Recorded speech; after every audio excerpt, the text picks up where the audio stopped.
a lot of people don't believe that like you're building mental muscles in the gym, but I think for me emotionally, there's no way that I'd be able to handle the things that I've handled in life if it weren't for extreme hard physical training, you know? Man, I completely agree with you, and I think that's one thing that's not sort of told to like the general population that don't work out enough. I think some people might even see it as like a vainglorious thing to do, or just something so you can like show off and stuff like that. But I think, man, like, and don't get me wrong, there's an element of that, of course. I mean, in all areas of life, you're going to have sort of like more like the douchey people that are trying to show off and whatever. But that's in every element of life, isn't it? In every sector of life. But I think like going to the gym, like training hard, it builds up, as you said, that mental toughness. And if you hadn't been through all those, if you didn't have that initial catalyst of that home invasion when you were younger, and then that almost gave you a chip on your shoulder, whatever way you want to call it, that had this like need then to almost become a machine and like protect people and protect yourself. And then, and then the mental toughness that was developing through these like brutal training sessions. And it's interesting actually, because one of the questions I was going to ask you today is like, when I watch you train, the way I would describe it is like that saying, like, you look like a man possessed. And I was going to ask you what it is, like psychologically, why do you think that you are like that? And you've already sort of answered that question without me even having to answer it. But, you had almost like that chip on your shoulder, whatever you want to call it, that made you get in the gym and train hard, but then just developing that mental toughness in the training itself, just year after year after year after year, which then eventually, helped you get through all these dark times. And now I think with your story, because you've clearly been through so many hardships. And when I say hardships as well, like everyone's been through hardships, but not everyone has been through what you've been through. I think that yours is a tale of trials and tribulations, man.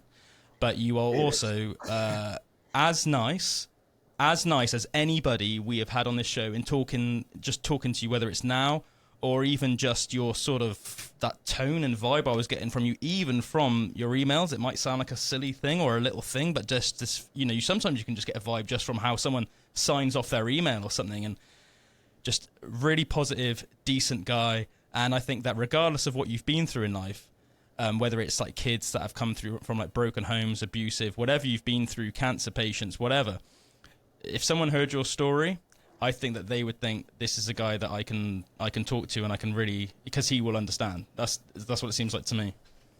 Well, I really, that means a lot that you say that. And, I'm not, like, there have been dark times in my life where I haven't been as nice, and I've struggled mentally, like with my own mental health, and have had episodes and stuff where I have not been kind to people, or I snapped at people, or I was short with people, or there's just a lot of incidents where I wish I could have another play at it and do it differently. So I really appreciate you saying that. But I think the important thing to know is that, like, you don't have to be the same person that you've always been, right? Like, if you haven't been into working out, or you haven't been into working on your mental health, and you're a jerk to people all the time, and you don't know why you're being a jerk to people all the time, like, the thing is that you can always choose to who you want to be today, and you can choose to, you're going to have some sort of suffering, you're going to have some sort of pain, there's hard things going to happen, but it's really how you handle those things.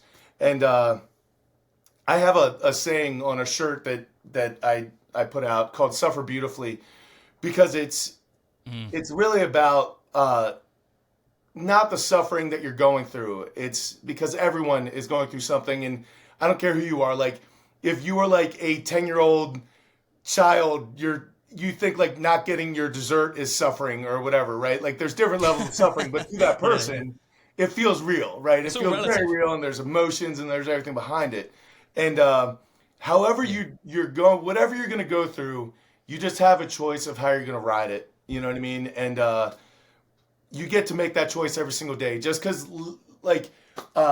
maybe you were supposed to do a set of 10 yesterday and you quit at 8 doesn't mean that you need to quit today. You can make it, right? Or if you ate bad all day yesterday because you were mad at yourself, or you were eating ice cream or whatever, you don't need to be that same person today, right? Like, you have the opportunity to choose 100%. Who you want to be every single day. And my gym, Never Sate, stands for constant and never-ending improvement, right? Like, never satiated, never satisfied. And I don't mean that in like a like a jerk, like, oh no, I need to be stronger, I need to be this, I need to be that. It's like, no, it's about constant and never ending improvement and like chiseling your own statue, you know? So like Yes. right now, like I know most likely with these injuries and stuff, I'm probably not going to bench 500 pounds again. It's probably not going to happen, right? So how else can I get better at this? I need to figure out the mental side of the game, or I need to figure out the emotional side of the game, or I need to work on myself emotionally, or whatever. But just constantly trying to be better at living life, right? Because it's way too short, man. Like I said, like you're 10 years before me, and when I was your age, like that's when I started strongman, and it feels like it was a second ago. And now I can't do the things that I used to be able to do, and I'm like, that's not really fair, right? 16 years old was like 10 minutes ago, right? And it just goes so fast, and really, man, everyone needs to understand that like these are the good old days. Like right now, you are never going to be younger than you are right now. You're never going to be better looking than you are now. You're never going to be, right? Like that's not true for everyone, but like things are so good. You're going to look back and like being able to have a decade of being on YouTube. I'm not like Tom Cruise who doesn't age, right? Like I've seen myself get older and go through this chronic illness and stuff. To be fair, he probably has a lot of work done, man. He doesn't. And it doesn't make sense. But like seeing yourself go through these, like you gotta realize that like every single moment that you're going through is awesome. And you really need to live it 100% for where you're at, because living in the past is stupid and living in the present or living in the future doesn't really make sense right now. You know what I mean? So like when we opened the podcast, and I was like, man, I'm just trying to stay positive, live my life, deal with like what I'm dealing with, like through everything. That's the truth, right? Like I'm trying to be there, I'm trying to live it, and some days are good and some days are bad, but they're days. And you know what? When I'm 70 years old, I'm gonna look back and be like, I wish I was there again. Like that was so good, you know? Yeah. So that for sure, man, for sure. Like, go ahead. Hindsight is always 20/20, isn't it? And I think it's like interesting because my clogs were sort of turning then when you were sort of talking then over the course of the last 5 minutes, and I was thinking several things, and I think one of the reasons, whether I realised it or not, that you always resonated with me so much and you inspired me is because, like similar to you, like it's almost like it's very important for me to constantly feel like I'm improving myself. And sometimes but at the same time, I've definitely had like some dark moments of my life and like done some things I'm not proud of. And I think one thing that I always think, and it's similar to your mentality, is I always think like, right, never take for granted that you're a good person. Like try and wake up every day and prove that you're a good person. And I think, and some days you're going to fail. Don't try and beat up yourself too much about that, because we're all humans. But you've got to wake up every day and almost try and prove to the world that you're a good person. You're never like resting on your laurels. It's not like I am this or I am that. No, like every day, like prove to the world what you are.